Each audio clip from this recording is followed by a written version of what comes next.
Le. Kiki ay tanala ano mare. Mana ya yan kapagada yan. Gelongi ama. Ano de ande inama. Anawan di na. Ni katu anu de ande dona. Ngay ấu tù mộ atia. Gelongi tu.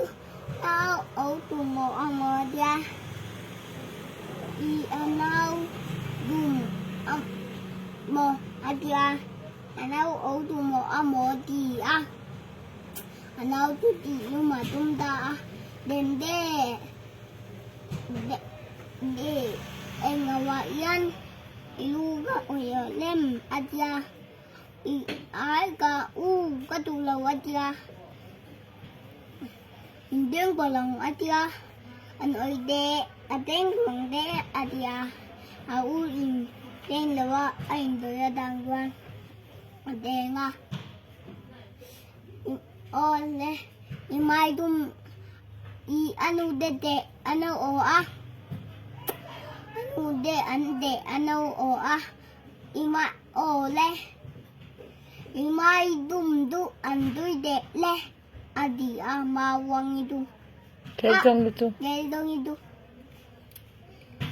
Anau dulu antu ya.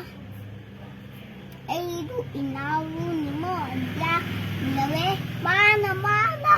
Apu daga aluni. Bo iban inau panan nomi andia. Nawe mana.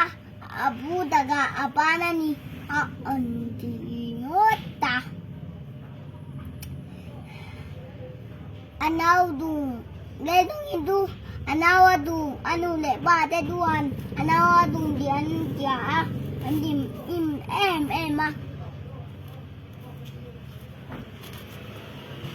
nghe mai dầu du mo ati dia inau dầu du dak mai andia apa anu duan Gelchawng itu anau au du dak dang duan alat dat tep meya Goya ông tới chỗ du Chuan chu apa na hlap ta shepa chuan eng tin zel.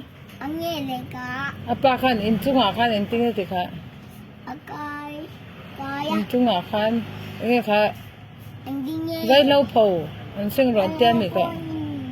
anh lên còn đi đâu quan tay anh đi nào anh ya apa adu lâu anh duan lấy lần du ấu là bên đây anu minang do apa minang do di ina au taka dumana nau da ku di lang ato Kuvan.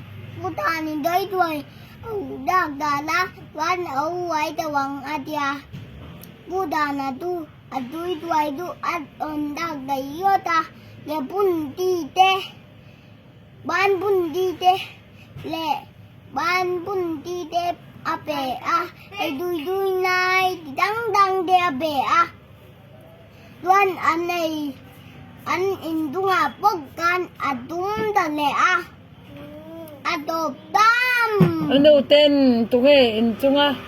dumdu andia Gelchawng inda du lau Gelchawng atia antang leta anu de tuan an endina Gelchawng lo chu. Gelchawng au tu nau lang da ang de an di Ma. ta ka Oh, tuan ang gầu tất ta Em ka không biết. Em mới atop tam Dạ. Examen.